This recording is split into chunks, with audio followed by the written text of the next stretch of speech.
Good afternoon, everybody, wherever you are. Welcome to this very special masterclass hosted by AviaDev in association with Aviationia and the AIRLINE Group. I'm John Howell. I'm the CEO and founder of AviaDev Africa. Many of you do know me. Those of you who don't, we run annual events for the African aviation industry.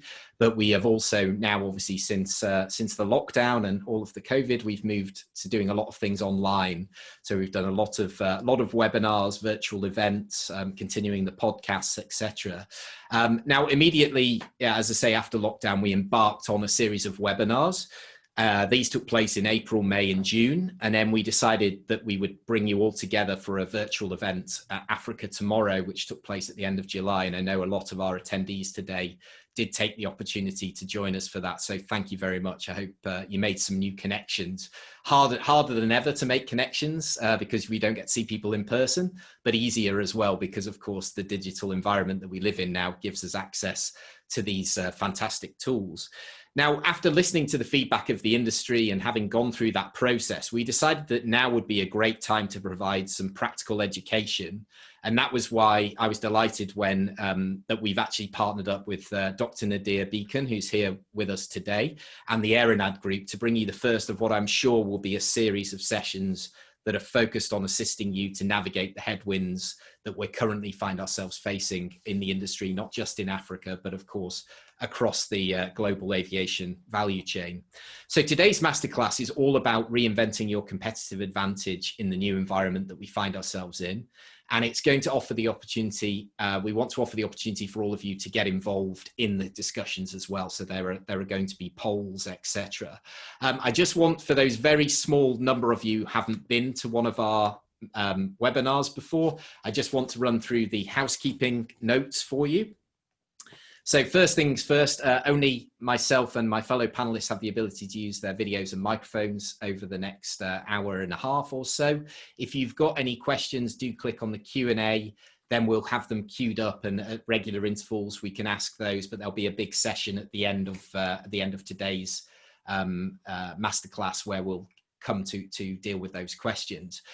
We've got some polls that are going to run as well during the session, so please do take part in those. We can see who's responded. They are anonymous. The responses are anonymous, but we do want everybody's response to get a nice sample size.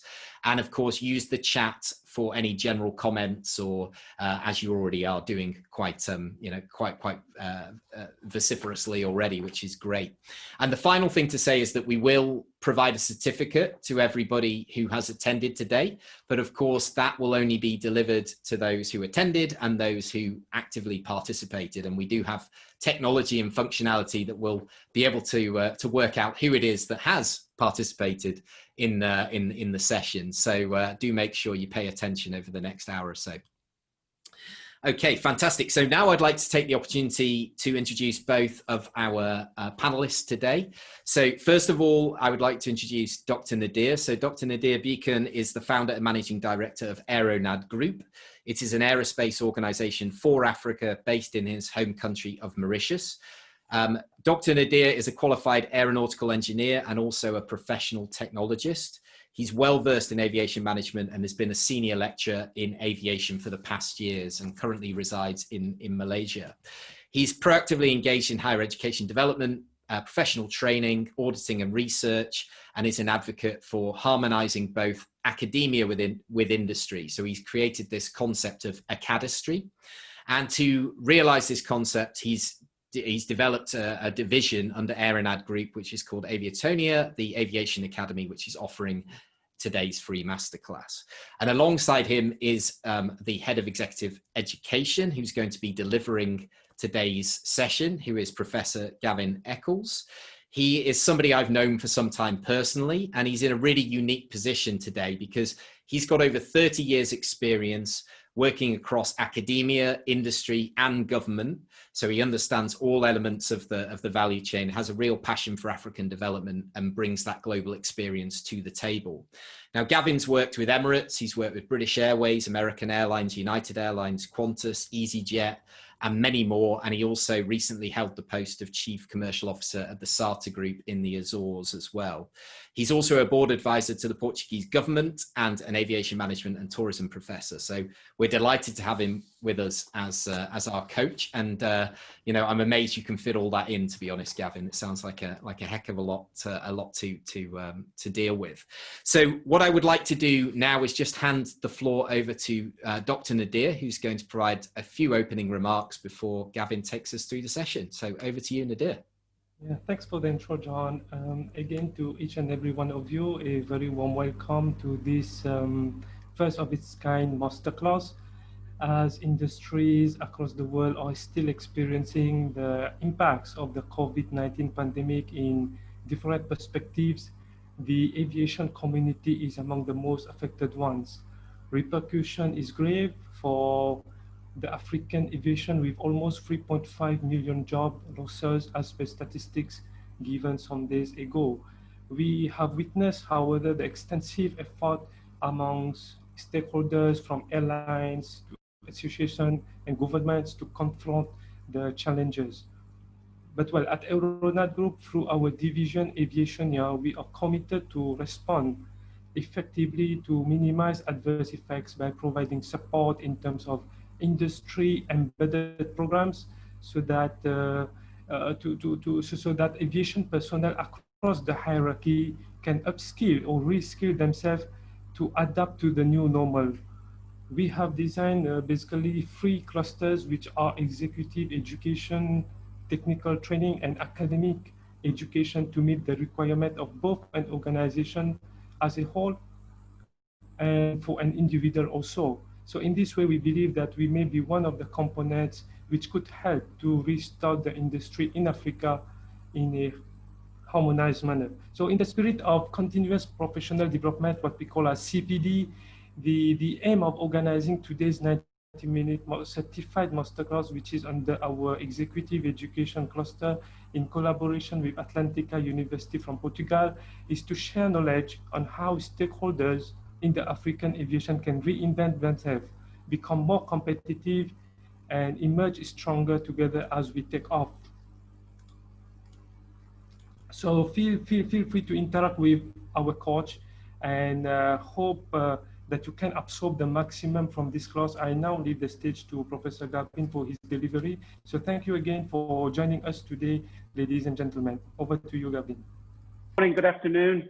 Thank you very much, Nadiir, for your opening remarks, and obviously for John for putting me on this pedestal that I now will live up to. So it's great to be here. And you know, a few months ago, I spent some time with John on a podcast. I'd come back from Mozambique. We'd been at a conference in Mozambique, and we talked about the importance for the development of learning programs for Africa.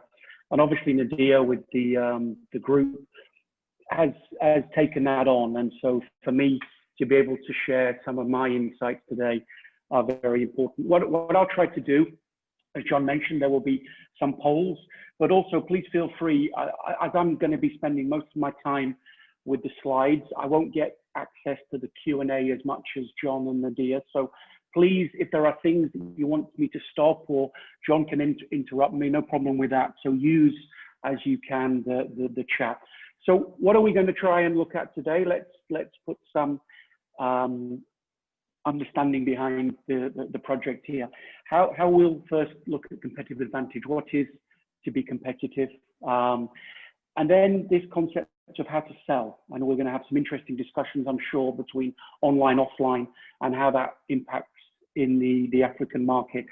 And then how do we come out of this? How do you re-energize the brand principles within Africa?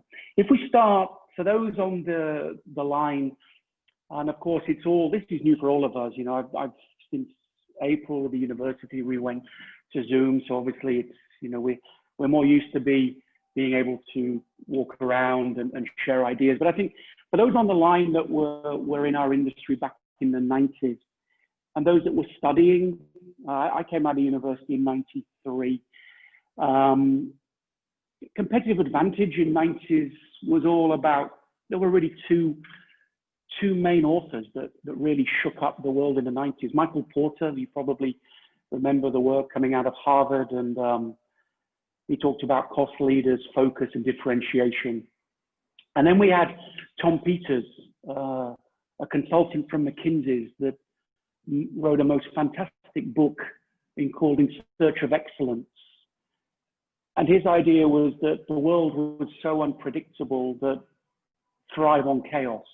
And we're all thriving on chaos.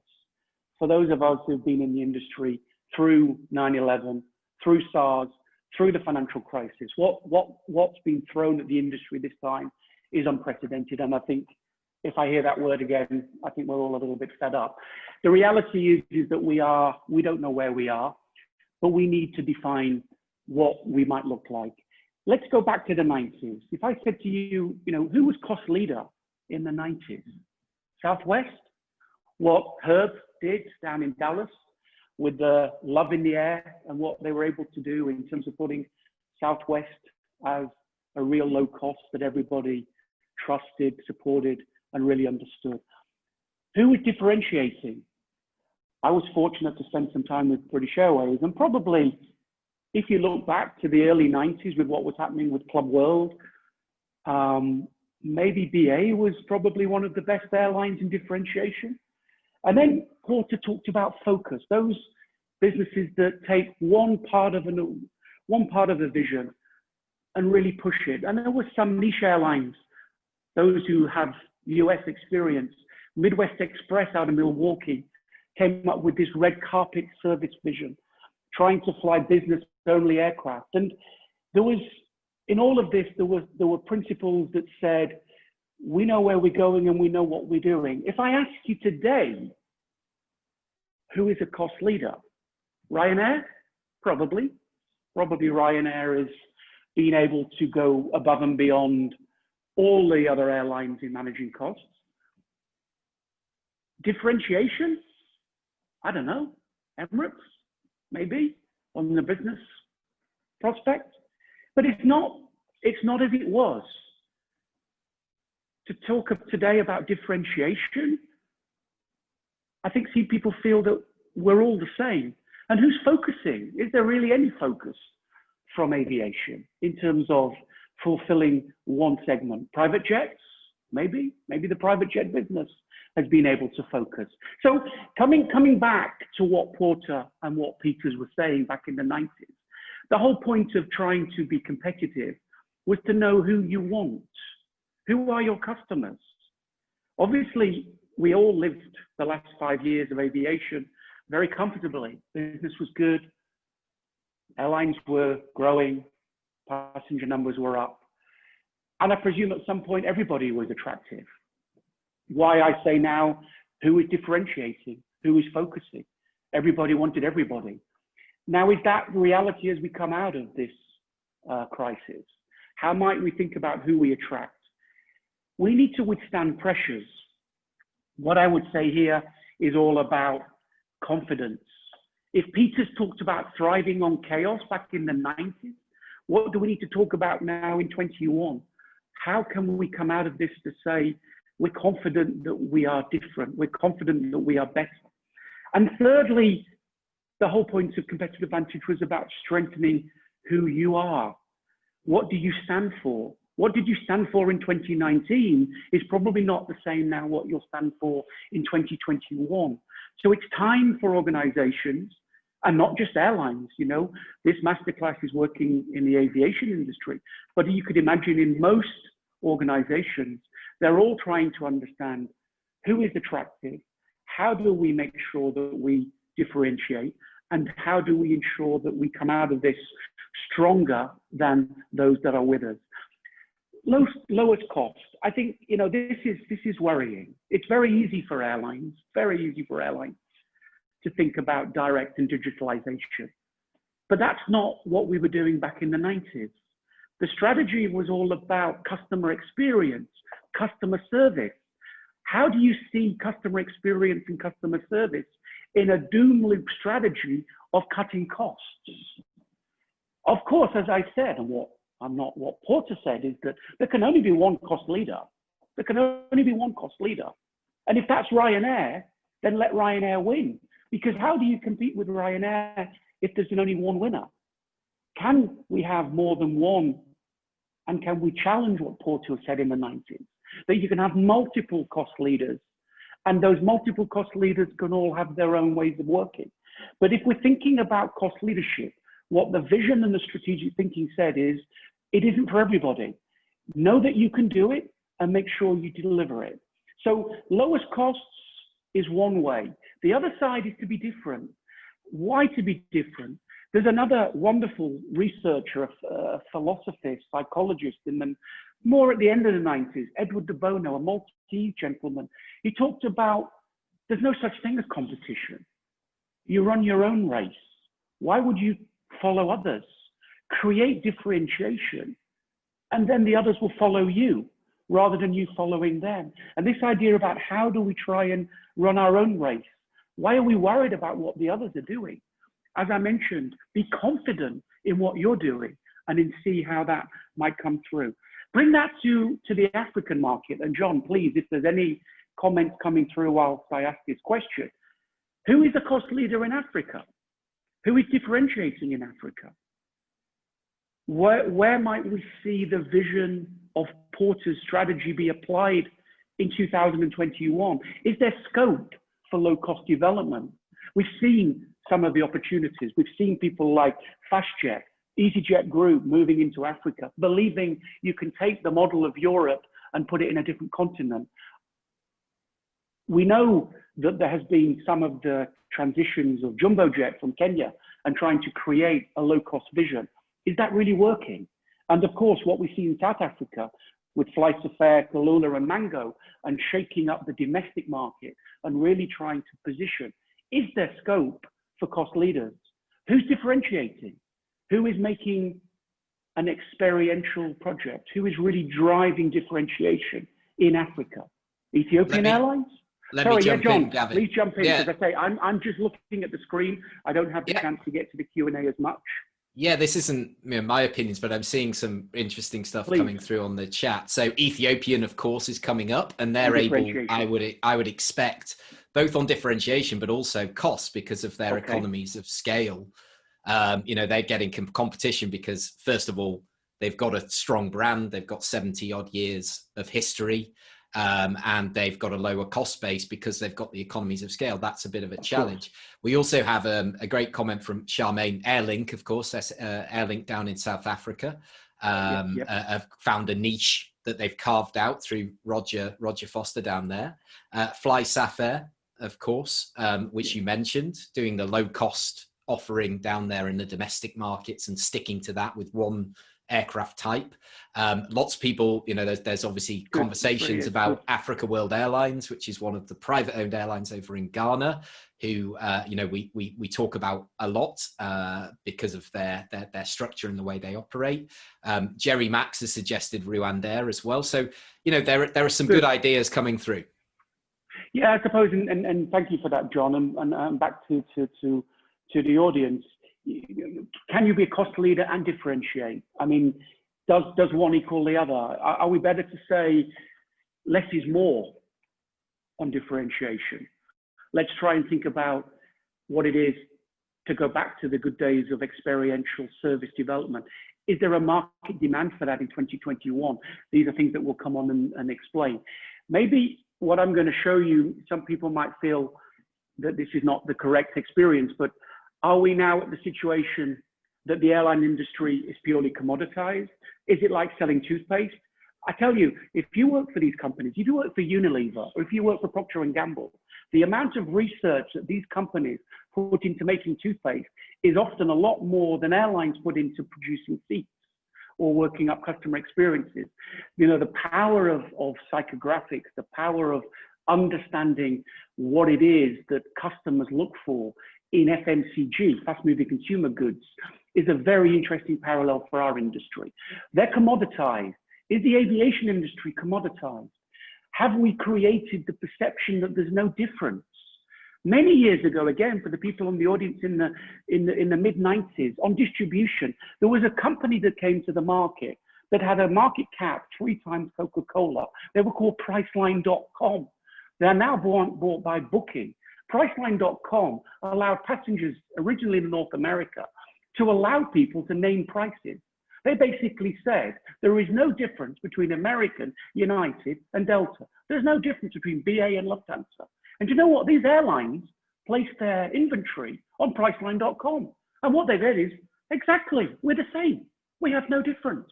Because if the passenger is prepared to buy on price, all of the information, all of the differences that you've created through your brand and through your values is just now relative to what is your worth. And this is something we'll look at later with value and value pricing. So I'm trying to highlight that we've had a period in the 90s where we really tried to differentiate or focus. During the period, we've gone into a different level. We've created no difference. Or if we have created difference, maybe we've not been confident in explaining it and promoting it and marketing it. Have airlines been a little bit scared to say just how good they are? The good old days of British Airways saying the world's favorite airline. Is it right today for an airline to use such metaphors? Or will that open up people to say, no, you're not?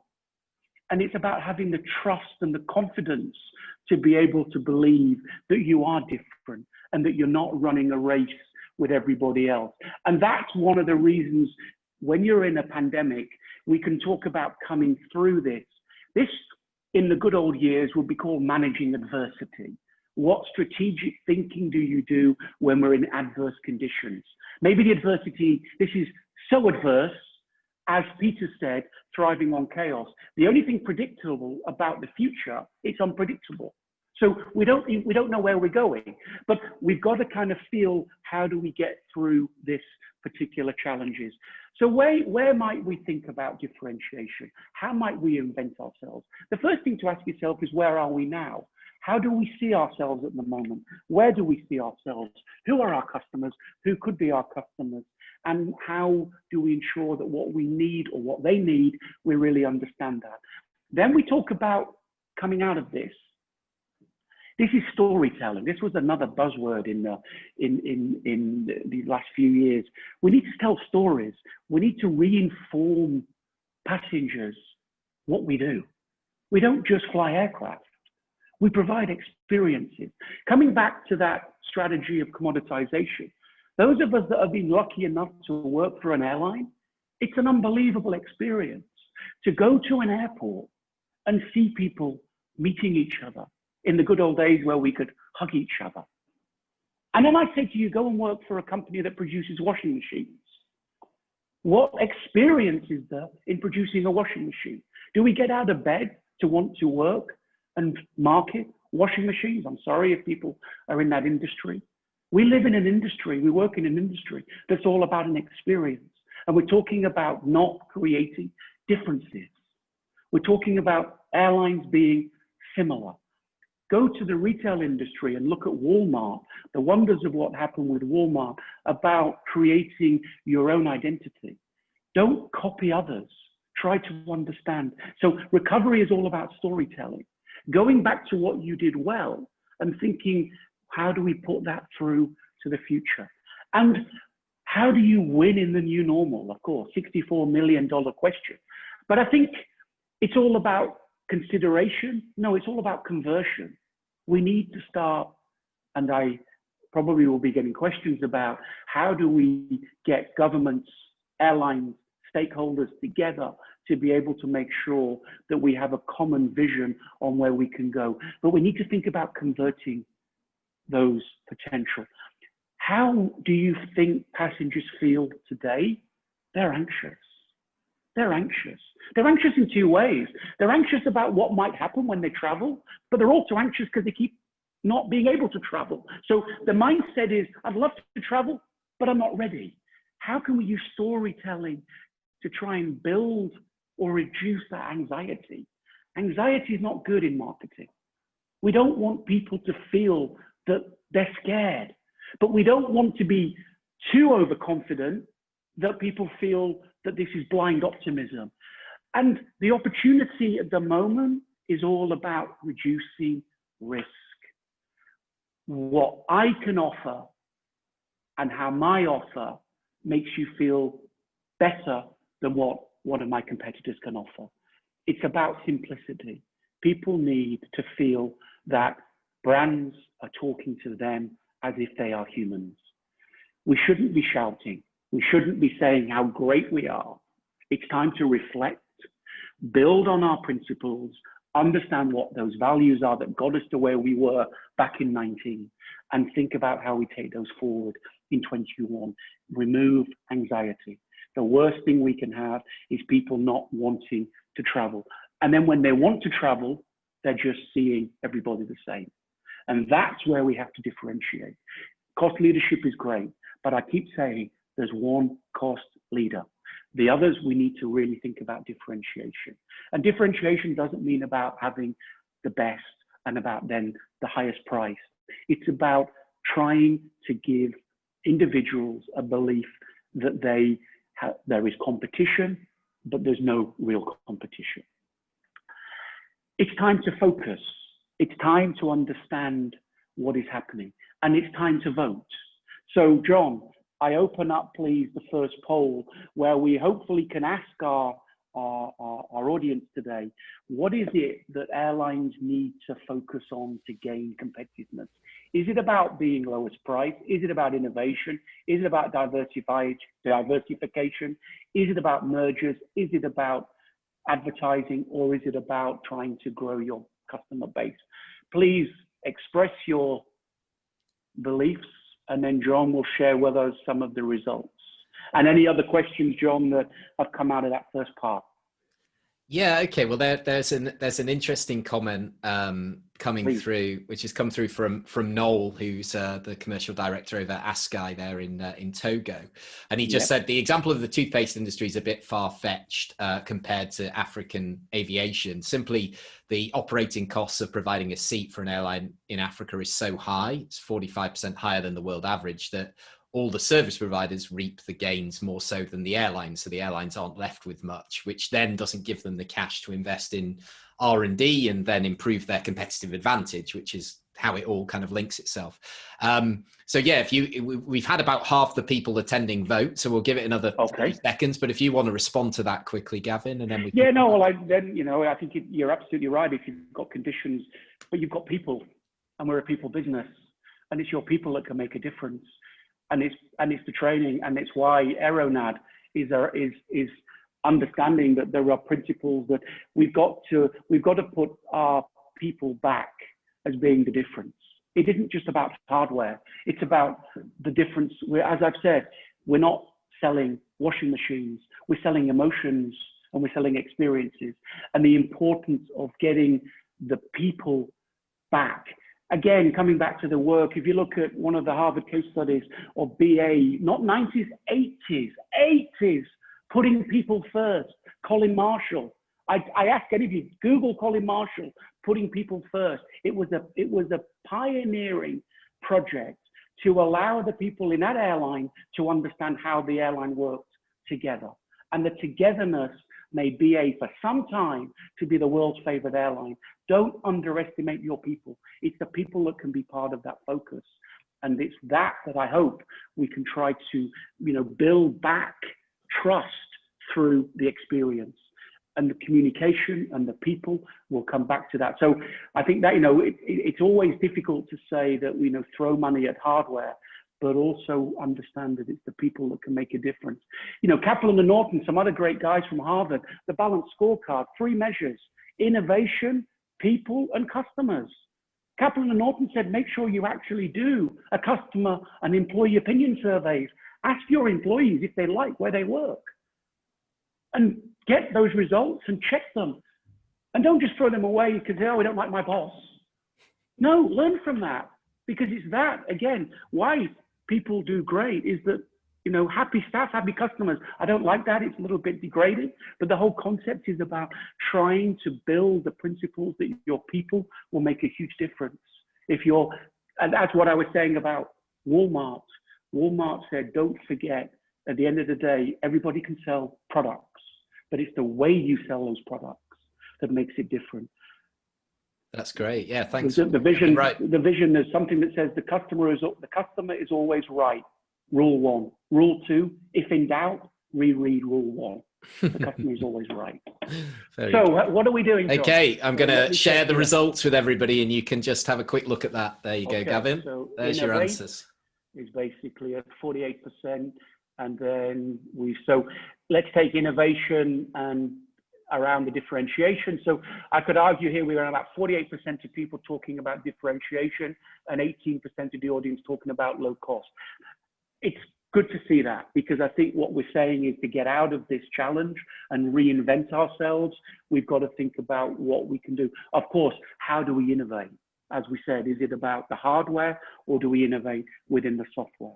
Okay, so at that point, let's jump. Let me just close the poll off my screen. Back to you. Thank you very much.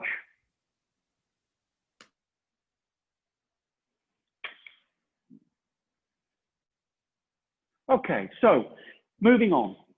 What are we saying here? Well, one of the ways to try to be different, it's about change the narrative. I think, you know, hence what you've said about innovation and thinking about doing things differently. I think it's also about stop saying what we've done. I think what becomes important is about trying to present what the passengers want to hear. What is it that can help to reduce that anxiety? The first key area is, you know, we talk a lot about features, who we are. We like, you know, companies, not airlines, everybody, we like to say who we are. We like to talk about ourselves. But is that what our customers really want to be hearing today? Do they want to hear who we are? Or is it that they would like to understand what makes a difference to them? That's that little bit about bringing some of the experience of your employees into the discussion, the storytelling. Try to build up that vision that the benefits are not just in your seat or in your frequency, but it's in the whole experience, the way that we understand the passenger journey, the way that we try to use empathy and get closer to our passengers. Okay, again, now with social distancing, this word of closeness, but closeness not as a distance, but as an actual understanding, the ability to feel and be in the shoes of the customer, what it's like to be them and understand that. And again, there are great examples of how other industries, managers in other industries are encouraged to be customers, spend time with your passengers, spend time with your travelers to really understand what it is that we deliver and where can we change the narrative. Don't tell, sell. This is what becomes important. And this concept of consultative selling, trying to think differently about them, what it is that they're buying. Are they just buying travel? Are they just buying A to B? Well, then it's a toothpaste example, because the toothpaste is cleaning teeth. It's not giving me emotions. But then it is, because the flavors will bring some psychological, psychographic thinking. So the reality here is that we have to think about building that benefit structure, how to really present the narrative in a different way. Why buy? What is your difference? Coming back to what you've said in the poll, what is it the innovation can help to try and educate our potential passengers?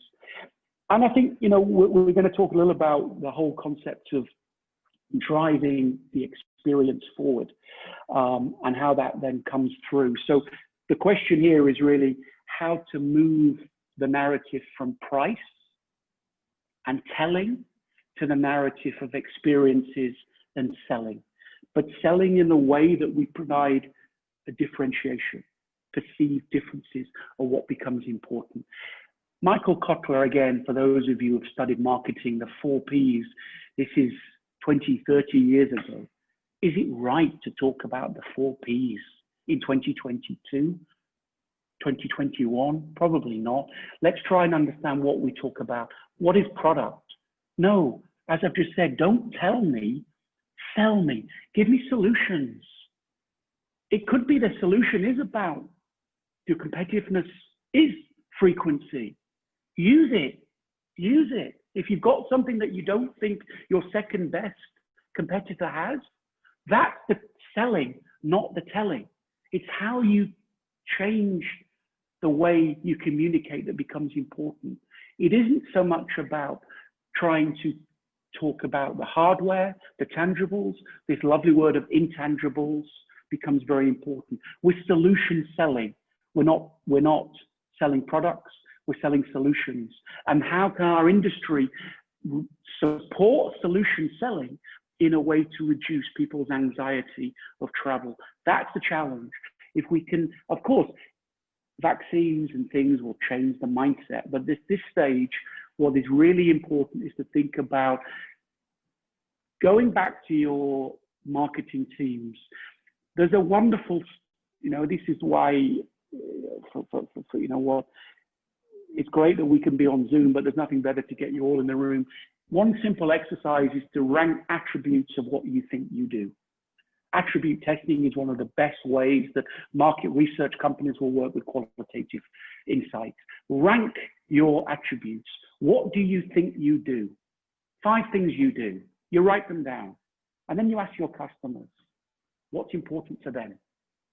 And I guarantee in many cases, what you think you do is not that important to why they buy.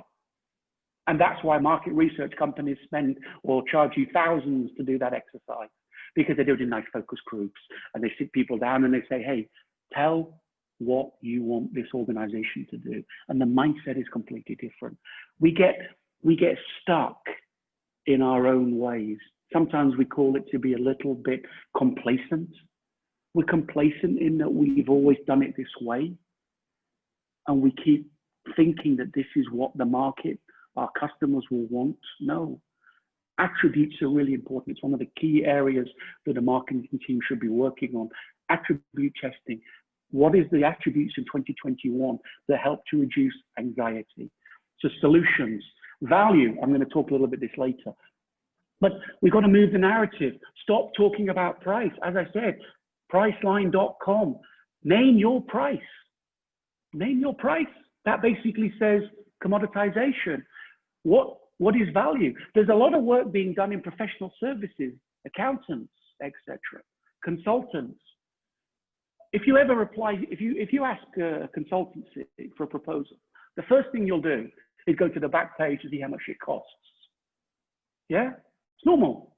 It's normal. So 60, 70 pages. Oh, so expensive. Doesn't fit in the budget. We have to put it through a machine. Too expensive. I don't know. Question mark. How much is it? How much is it worth? How much is it worth? How much is your travel worth? That's value selling. Not what the costs were plus the margin. What is value? So professional services firms are looking at quoting documents to third-party companies to sell their services on how much do you think it's worth? How much are you prepared to pay? Could we not see that with airlines? That's 180-day difference to what Priceline.com said. Priceline said everybody's the same. You tell me I want to go London, New York, and I'll pay 100 euros each way. And Priceline would say, sorry, it's too, you weren't successful. Bid again, and you try again. And at some point you would get it, because there would be the threshold on the revenue system that said we'll only sell at this minimum price. I don't see anybody saying how much is you willing to pay. What's it worth to you? The solution is the value. That's the difference. Remember, how much is that value worth as part of the solution? We talk about place. No, we talk about access. And I think one of the challenges, as we all know at the moment, is how to find passengers in their homes. We've got to get back into their networks. We can't, I said before about simplicity, try and build up that simplicity. And promotion, it's about information. It's all about storytelling. And again, trying to use your employees and use customer sentiments. Bring your employees and bring your customer sentiments together and inform the market that this is what we're doing to make your life easier and to remove and reduce your risk. Change the narrative on the anxiety. So it's quite simple. We talk about moving people through a series of stages. I don't want to dwell on this too much, but of course, what will be this in 2021? How can we try and help passengers recognize needs? How can we try and help passengers recognize needs? That's going to be an interesting question, because obviously back at 18, 19, we were very willing to travel. We were discovering places. Will that change? So we need to help passengers recognize they need to travel. We need to tell them they need to travel.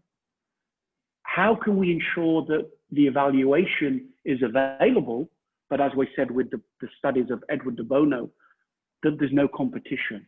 They can try to find alternatives to you, but when you evaluate them, their value is not what is worth the construct to change. Purchasing, we mentioned previously, where are they? And of course, follow through implementation. This will be very crucial in a consultative approach, really trying to build a vision around what it is to make implementation. I think before I ask you for another series of votes, what we're really saying here is selling the way your customer wants to buy, not the way you like to sell.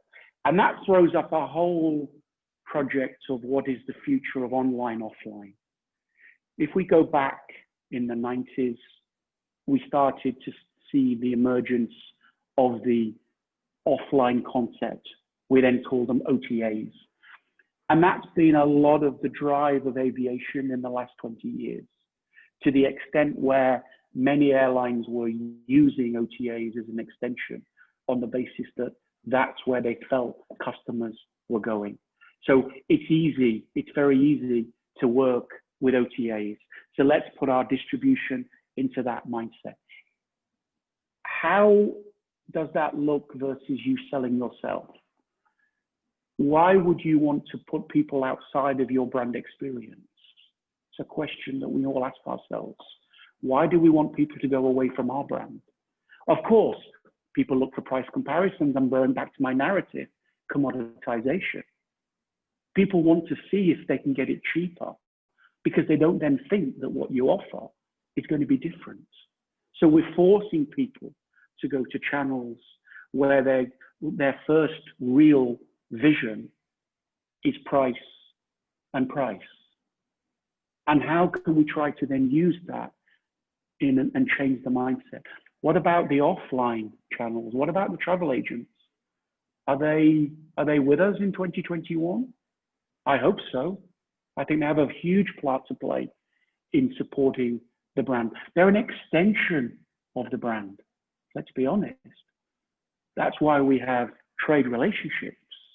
We work with the trade and we support the trade to take our message to help build that story and build that trust out to the final consumer. So if we kill the travel agents, we reduce the ability to sell trust.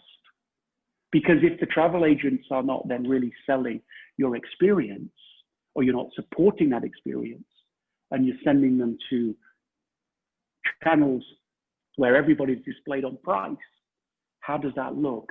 Ancillaries, and it's something that we were talking with John, and I know John's been doing some studies around the project of ancillaries. If you look at a lot of the work that's been done here in Europe, particularly with the low-cost model, Ryanair, EasyJet, Wizz, they're up to somewhere around 40 euros in ancillary spend beyond fares. Can travel agents work with you to sell ancillaries? Are you selling ancillaries online? You can on your own platform, of course, because you can build the story. How easy is it to sell ancillaries through an OTA versus a travel agent? These will be things that you'll need to start looking at in trying to get the most out of each potential passenger. So there's a large debate. And I think if we go back to the end of 2019, the offline debate was challenged. We'd seen what happened here in Europe and obviously in the United Kingdom with what went with Thomas Cook and the fact that the travel agent concept was being challenged. But is that right in 2021? Is it time for the agents to come back through consultative selling, working with airlines, providing an extension of your own sales teams, that the agents are also part of your experience? Can that also be with OTAs? Question for you. So, John, I'm putting up a poll, please. Yep. If that's So okay. this is again, great. any questions? So yeah, we're asking you. Go ahead, John. I was just going to say, there's some absolutely fantastic comments coming through. We're sort of consolidating them, and we'll bring them all together at the end. Okay. And I've actually got a couple of people that are going to come and join the conversation once everything's finished. Yeah. But yeah, just on your Ryanair, you know, there was that time when Mr. O'Leary, the CEO, said there'll be a time when people don't have to pay us to fly. You know, it will be free. The tickets will be free. And they used to do promotions in the newspaper for £1 tickets. And the whole idea was, if you're making X amount from ancillary sales and you've got load factors in the high 90%, I think, you know, they have 95+% load factors most months on a huge network. It can be done, but you know, it's how do we do that softly? And we've talked a lot. There's been a lot of conversations about NDC, the IATA distribution capability, implementing digital solutions, going direct, you know, investing in an app that's user friendly, that allows people to really kind of get in there. So I guess, you know, what I'm saying is that where Ryanair, Wizz Air, etc., is kind of an aspirational place to be, but we're a long way from that. And obviously there's still a high cost base. So we've got almost, I'm going to give it another 10 seconds, but any comments on that, Gavin? Well, I suppose, yeah, I mean, on the ancillaries, John, I think what's interesting here, it's also coming back to what I mentioned before about people. This is a change of the way that we think about the roles of our teams. Let's think, you know, where can an airline go beyond fare? Obviously, in the booking, you've got all the great opportunities with digitalization. Are you sure you don't want to take a bag? Are you sure you don't want insurance? So the algorithms are easy to do. And I think that's where a lot of work is being done today. Then the next time a passenger really can be sold something is when they go into the airport. And now you start to move into third-party companies or your own staff. How do you start to use the airport experience as a way to offer something for different potential travelers? Then you've got to go on board. And when you're on board, that's another huge opportunity to be selling.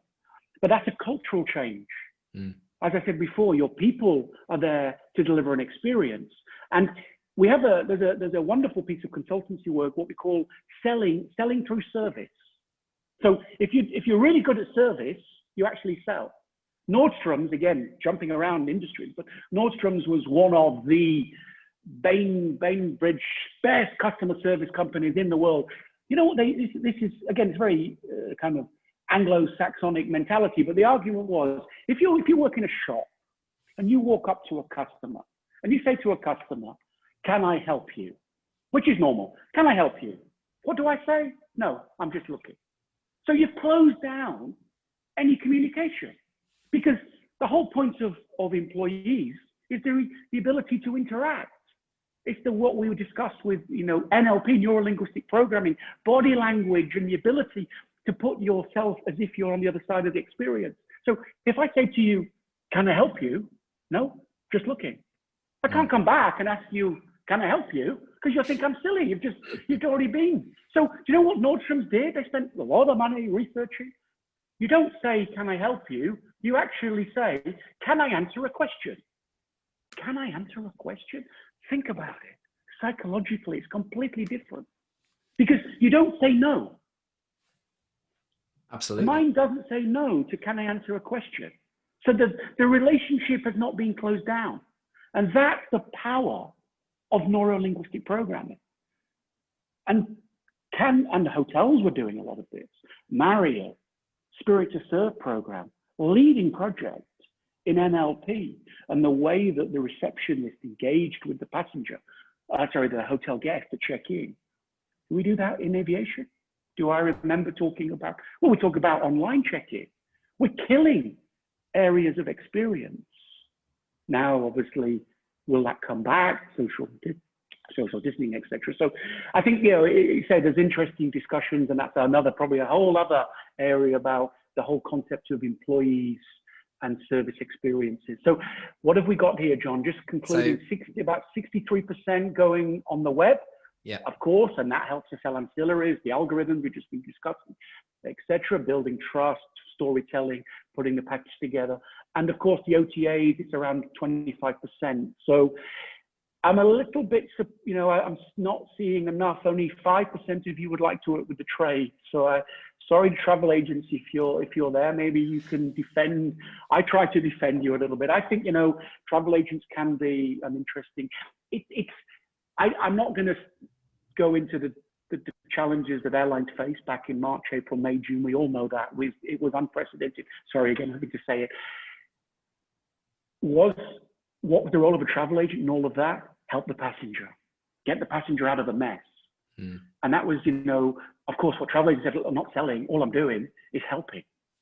I'm helping. And it's something to think about. Okay. Yeah, any other comments before we? No, that's great. I think there's a couple of things on that. One is, you know, that's maybe what we would like to see as opposed to what's going to happen immediately. But something I'm really interested in is, you know, what percentage of airlines in Africa actually have a digital app? What has, you know, to make it frictionless, to bring that digital experience whenever I travel, you know, around the world. And I know I'm actually interviewing a gentleman from Ethiopian next week to talk about this and the difference that's made and some of the things. And that's got to be a shortcut. And if you haven't got one, you're an airline out there. Everybody, you know, there are people who are going to be flying with your airline have access to a mobile phone. And if you make the interface nice, so they don't have to do it through a web browser, but they can actually, you know, they can book on through an app. I think that will make a big difference. So, you know, I think there's lots of questions around this. So let's see. But back to you. Yeah, I've got 10 minutes more really, John. And the last one is this idea about re-energizing the brand. And of course, branding, we could be here for 3 days in a masterclass on branding. But I think it just kind of concludes what I've been mentioning over the last 45 minutes or so. You know, the question at the moment is, do you build a new brand? Do you say to yourself how to sustain the brand? You know, where we were in 19, what our values were, where we were seeing, is that now what we see as the fourth quarter of 2020? Do we need to change? So ask yourself, do you sustain where you are, or do you use this pandemic and what we've been highlighting as a way to reimagine your brand? This comes to two key areas. One is the employees, and how can they help to understand the challenges that they're seeing, and that's in all of the different touch points, be it airports, on board, contact centers, etc. Let's start really listening to the people that work for us, because we need to take that information and we need to understand the sentiments from customers. What are they telling us? What do they want us to? How do they see us? How can we work between the customer and our employee to kind of reimagine what we want to be known for? And does that help us to kind of be away from our potential competitors? I see it in two areas. I think, as I said earlier, we've got to stop shouting. We've got to tone down the message. We were shouting in the 90s, and we now need to reflect. We need to show care and concern. We need to understand that this is changing the world. But we also need to realize that aviation is a driver of what the world was looking for: discovery and feeling, getting, learning and sharing. We need customers and we need our communities to be able to really help us focus back our brand message, trying to put the value in what we're doing to support the industry. It's a little bit about saying, you know, we want to be we want to change the way people think about travel. And maybe this is not to be done on your own. Maybe this is a time where we could look for some partnerships. Not financial, but, you know, we talk about competing with each other, but also we do need to share ideas. We need to come up with a vision that together we get through this, and we're getting through it to make the people feel that the industry is taking the situation seriously. And I think the ability, you know, we talk about the sum of the whole is greater than the sum of the parts. Synergy is what people talk about. It's time for synergy. Let's share ideas across. And secondly, it's about being agile. Listen to your people. Spend time with your people. You know, there's a lot of huge amounts of case studies on company turnarounds. I remember, John, one close to your part of the world, the north of England, and you know, there was probably one of the most interesting case studies I ever read was about a supermarket group where the CEO and the board of directors used to play five-a-side football. And they said, you know, when we went out onto the football pitch to play all against the store managers, the guys working in the warehouses, etc., there was no hierarchy. And what we learned, getting back with our people in a different way, spending time with our employees without the hierarchy, was what actually helped to turn around. The case study was Asda. Asda was bought by Walmart, you know, the biggest resale company in the world. So, you know, there's a lot we can do with our people. And like I say, I don't want to go off. That's it's part of competitiveness, but it's a whole industry in its own. Try and reimagine a brand. Don't think we can come back. And it's the final couple of thinking here. You know, when we think about value as an organization, we have this lovely value construct. How much did it cost, and how is our margin? You know, the accountants call this cost plus pricing. So what was our costs? How much is our margin? That's what we sell at. And that's the company's vision about pricing travel. As I said before, what the professional services firms are saying is, don't price. Try and understand what your prospect is prepared to pay for the value difference between us and the second best competitor. That's the part that we're trying to discover. What is your worth? Are you worth it?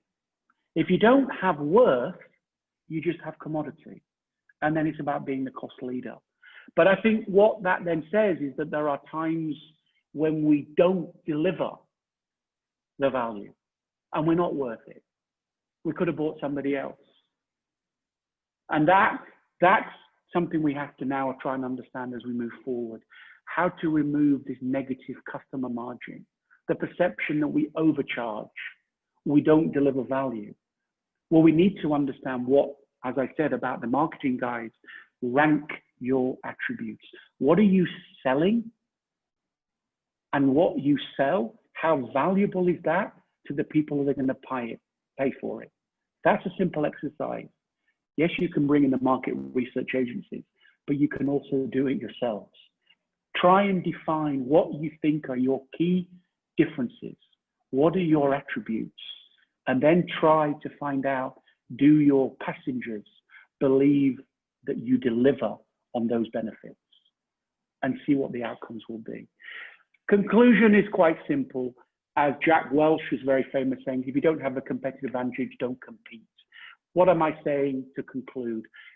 This is difficult for everybody. We all know that. And, you know, from the great work of AviaDev and with AeroNAD, you know, we've got to all share and work the best way we can. We've got to have action. We've got to change that narrative, as I keep saying, from purpose in words to purpose in action. What are we doing to remove anxiety? How are we trying to show we're different? And we're not different on the basis what we think is different, but what you, the passengers, need from us. Secondly, it's about stop telling, but act as leaders. Change the industry. It's time for the airlines to be together to create vision and challenge the toothpaste discussion and challenge Priceline.com that all of you are worth what the customer's prepared to pay. No, what the customer is willing to pay for the value difference that they see as being important. And that's the conclusion. It's a shared agenda. The brand is about being with the community.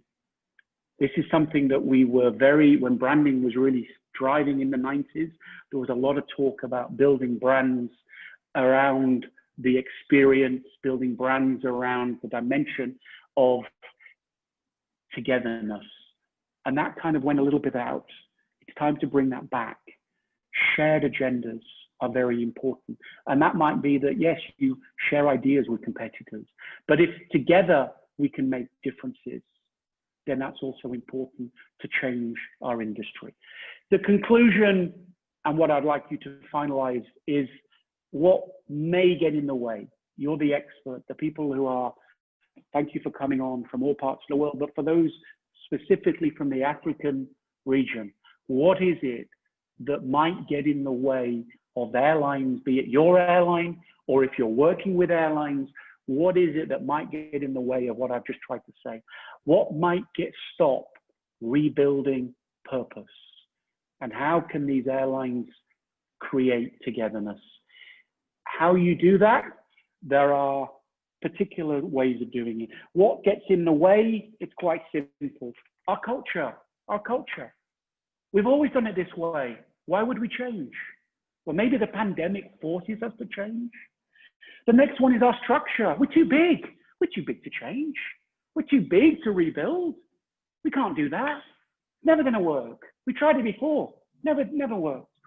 We've got so many costs associated where we've been that if we now change, what happens to all those costs? So, but also what happens with other interests? We become a little bit conceitful. It's time, we have the expression, throw the baby out with the bathwater. Is it time to really understand where we've come from? And as I said, we talk about adversity. This is normally adversity. This is more than adversity. What we've got to try and understand is how we re-energize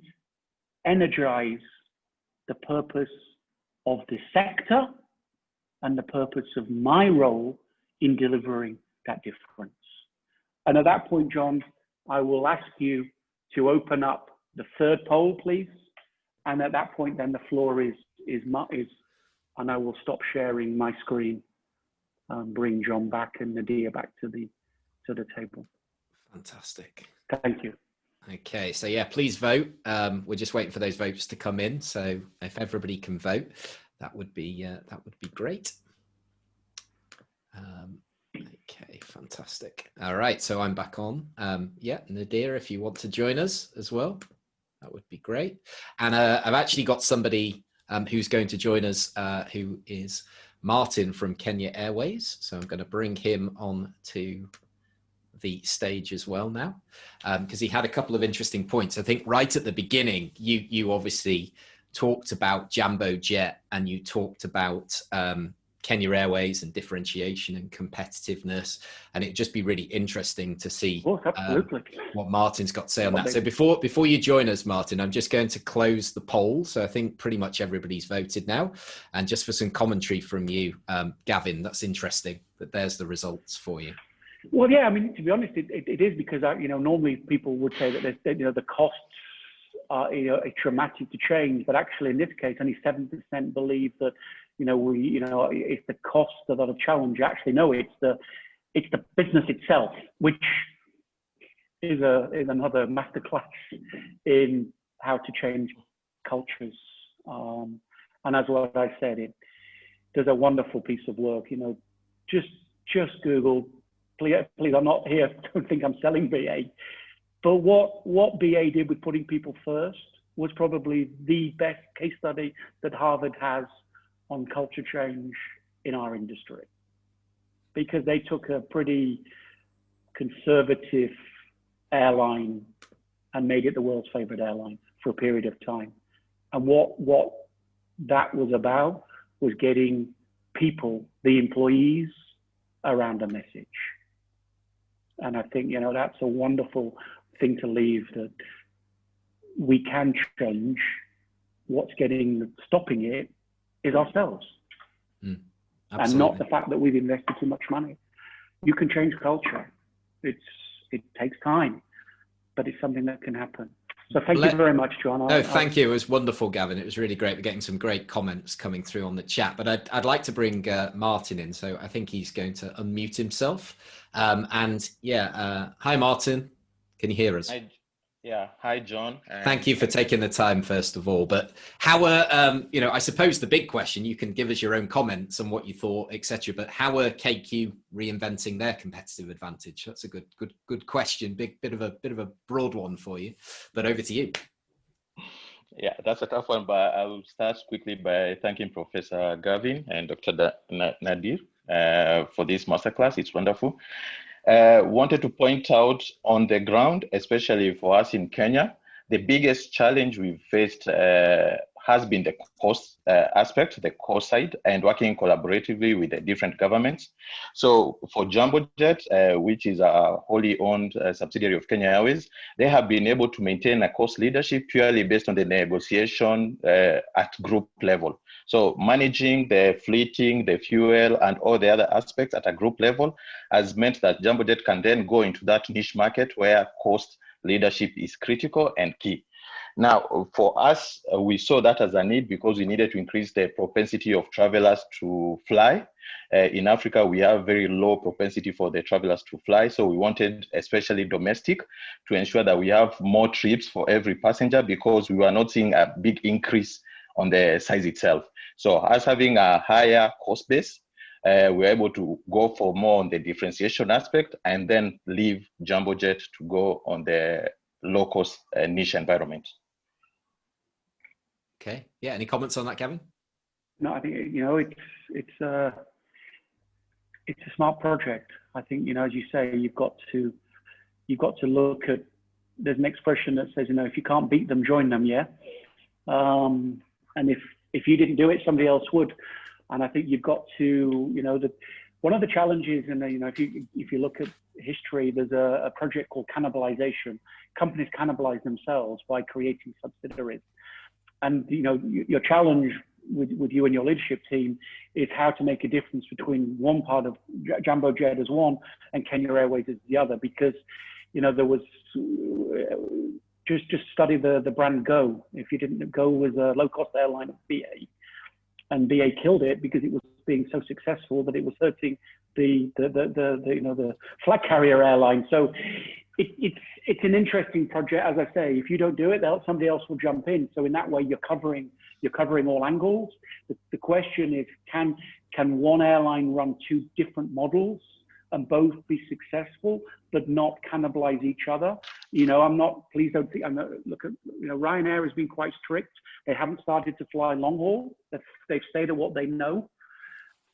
Wizz was being a little bit different. They are opening up into Abu Dhabi and other markets. So let's see if they go a little bit further. But I think for you're covering everything, which is great. The question is, from the consumer's point of view, what you don't want them to say is JumboJet and Kenya Airways, they're the same.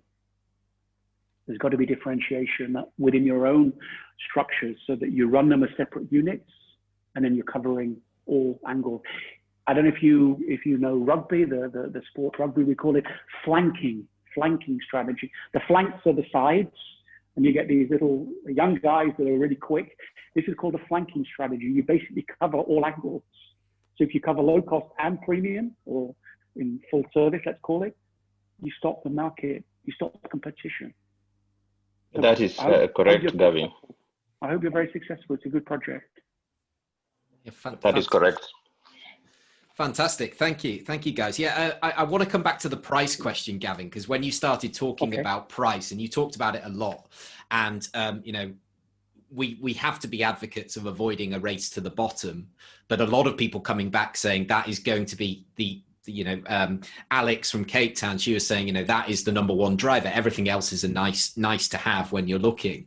But the other point that she made that's quite interesting is that there's obviously, as a result of the pandemic, a lot of the middle class employment has been affected, either themselves or a member of their family. And therefore, of course, they were the passengers that were flying traditionally, and their incomes have been hit, their businesses they work for have been hit.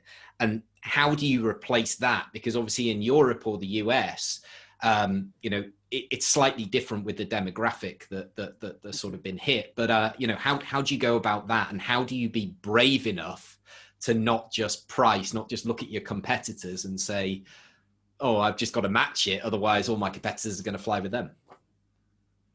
No, it's a good point, and maybe that's when the thinking wider than just the price of a ticket, that you then, because you said, as I was trying to say, is that we don't want the consumer to only think about price. Now, if the demographics of the market change, that price becomes the only thing that people can think about, then we've also got to then look at the way that we think of the whole experience. So how can we use ancillaries then as an opportunity to have the ability to sell a low fare, but also think that between the buying and the final disembarkation, or even after the disembarkation, we can also get some other revenue?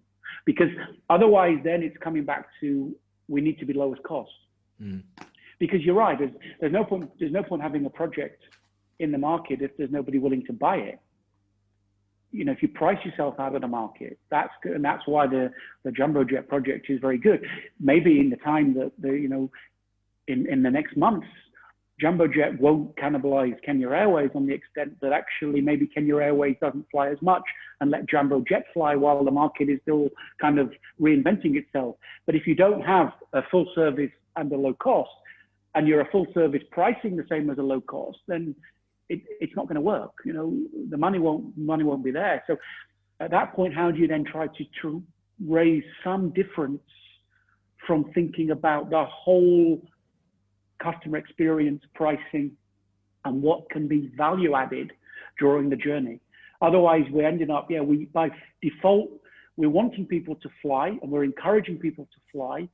But if it's going to be price conscious and we're only, we're working with lowest common denominator, as Porter said back in 30 years ago, only one can be lowest cost. So at some point, we're going to lose money. We're going to fight market share. And that was always the worry of the regulation, that aviation was deliberately using price as a way to remove competition. There's multiple examples of that across Europe, United States, where there's been malpractice on using of price as a way to basically force competition away.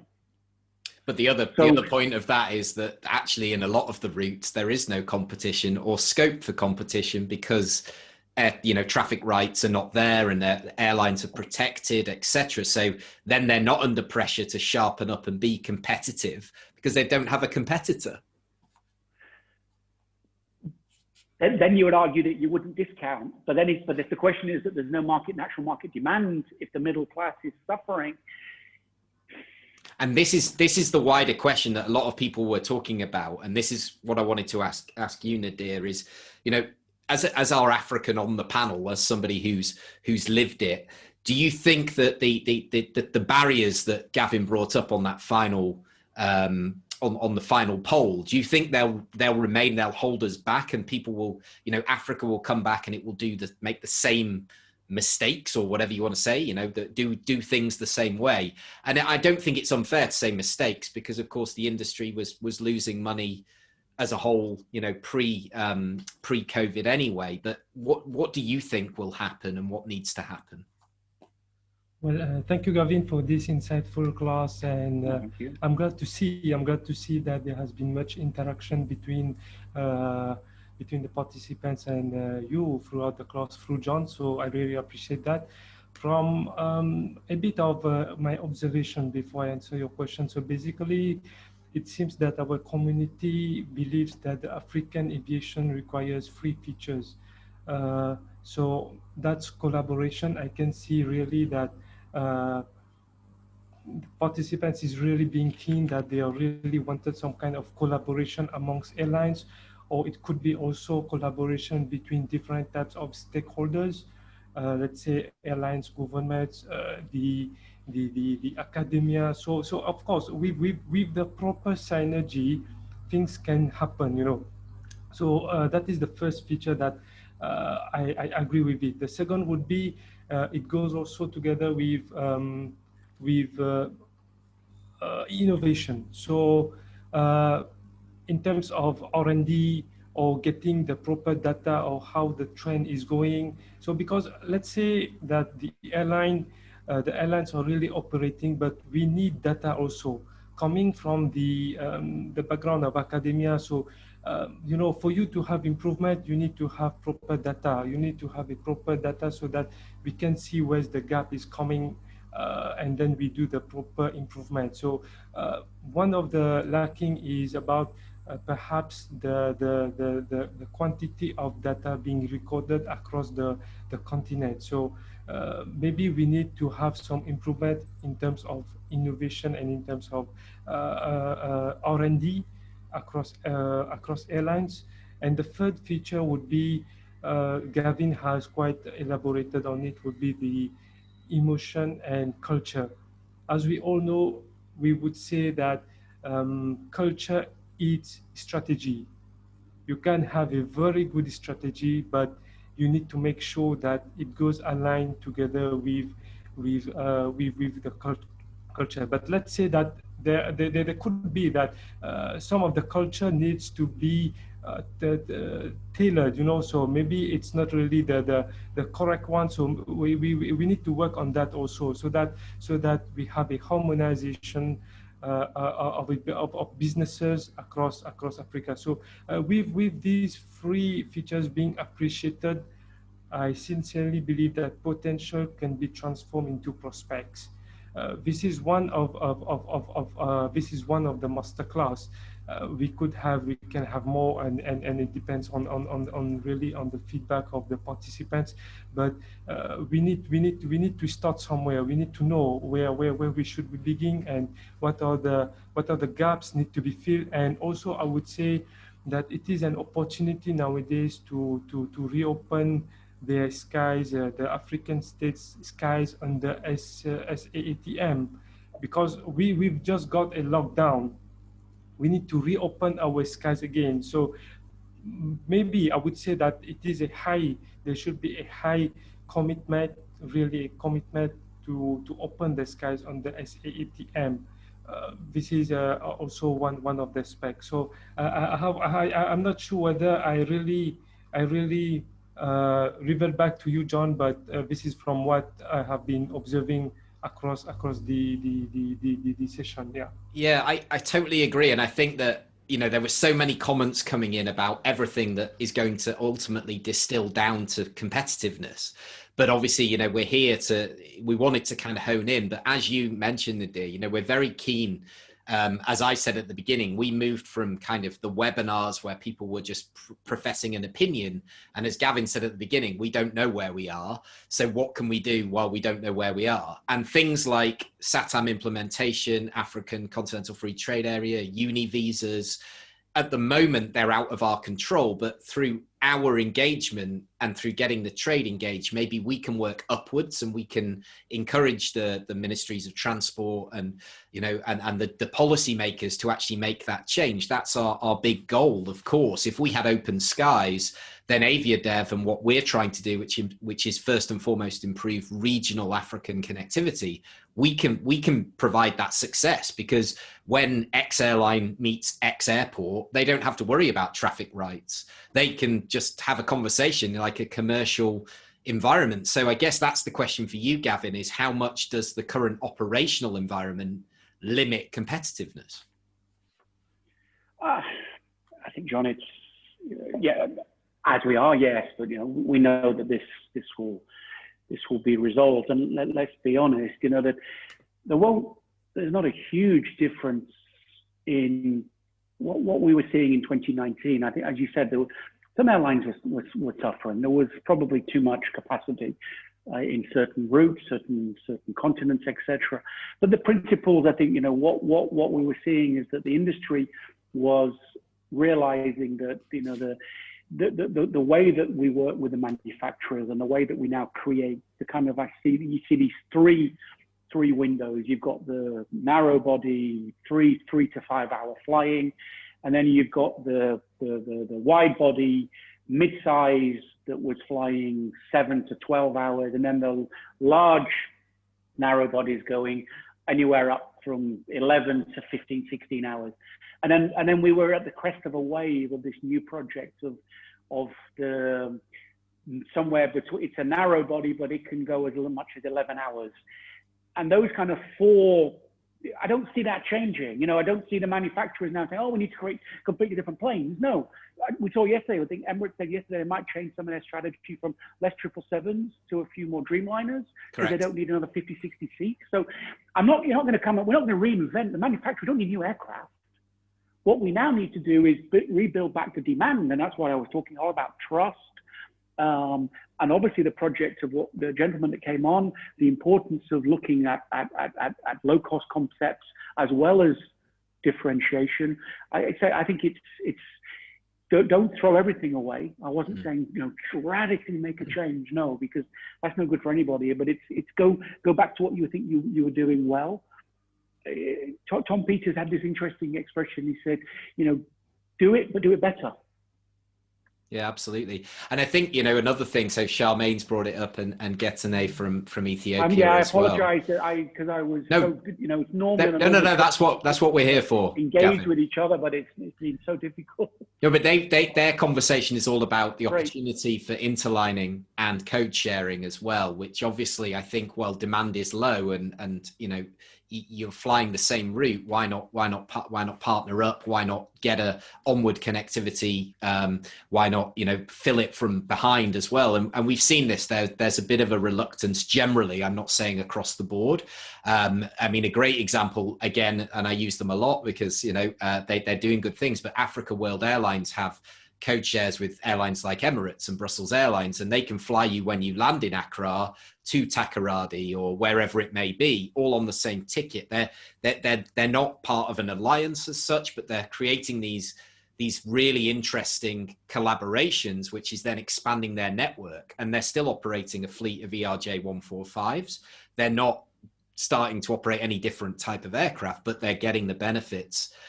So, you know, how do you see the kind of interlining code sharing thing taking place? Do you think it will happen, and should it happen? I think interlining, yes. I think code sharing,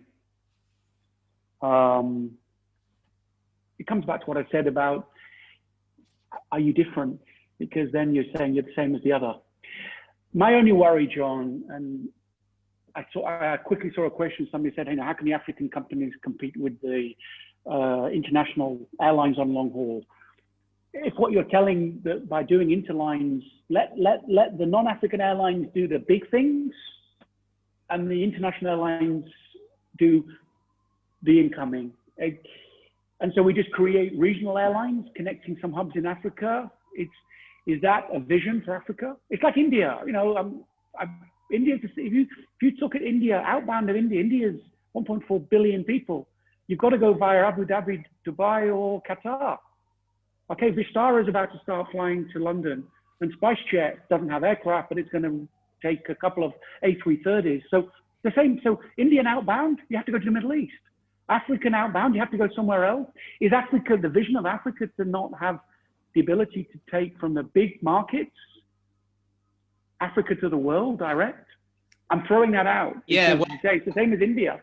Look, I mean, we've heard it, and Blaze is on the call from AFRA. You know, they've done the statistics. 80% of international arrivals into Africa arrive on a non-African airline. That's happened pre-COVID.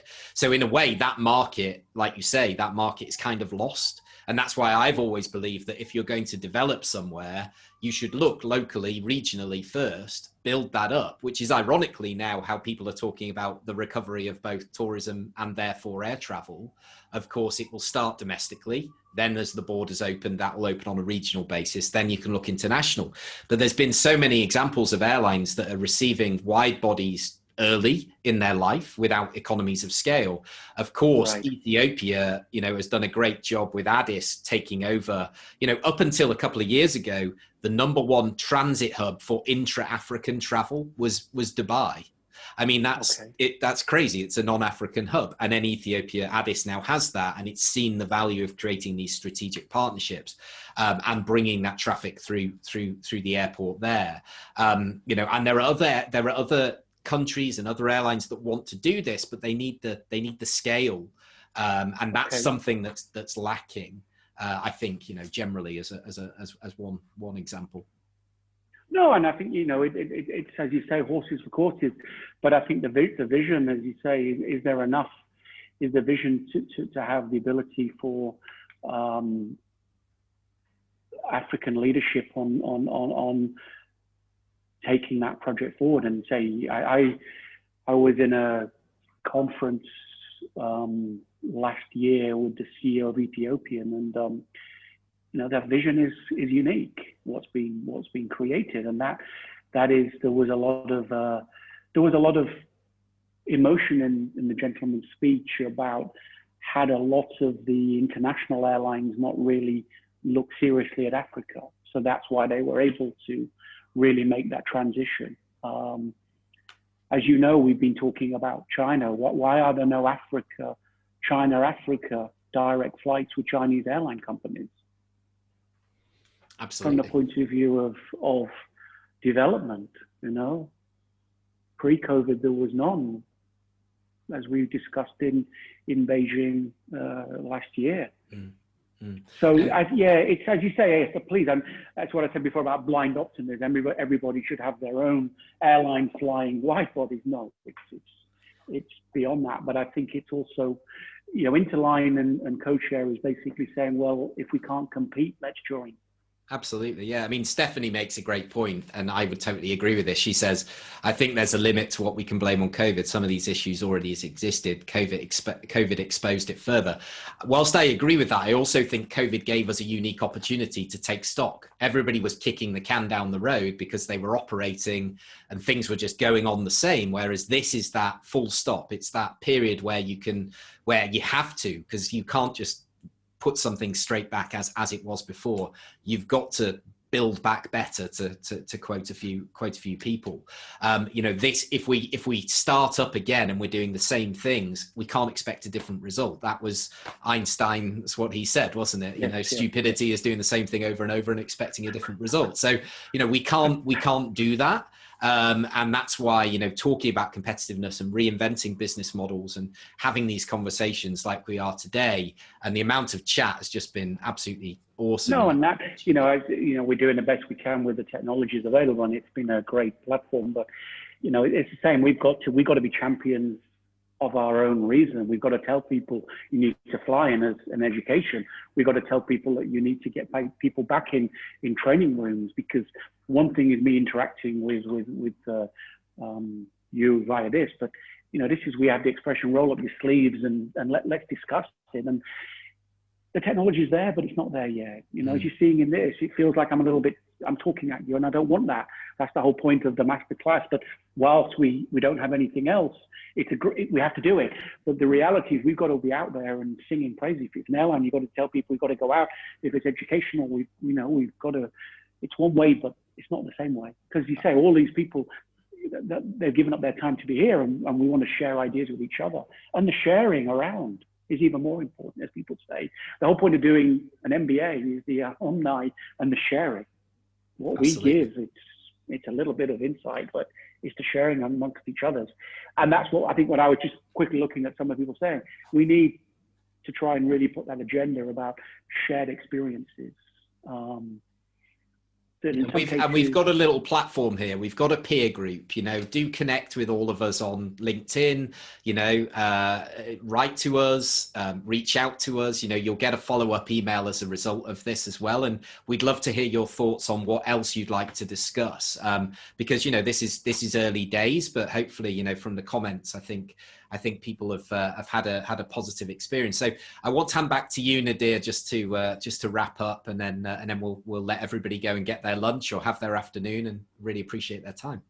Yeah. So thank you, Gavin and John. So basically, we will abide to deliver programs for meeting the imperative need of capacity building and scaling across Africa, to ensure that expertise sharing and constructive engagement. This is quite necessary, because this is the idea, the concept behind the AeroNAD is about the acadestry. So we need to make sure that proper knowledge is being channeled and experiences of being shared. So this is the first point. And of course, each organization is bound to have a different scenario or case study. So we therefore encourage you to get in touch with us to discuss your requirements, and so that we may assist to convert your challenges into opportunities. But yet, stay connected with AeroNAD on LinkedIn for other forthcoming training courses dedicated for a speedy recovery across Africa. So thank you very much. I really, I really appreciate that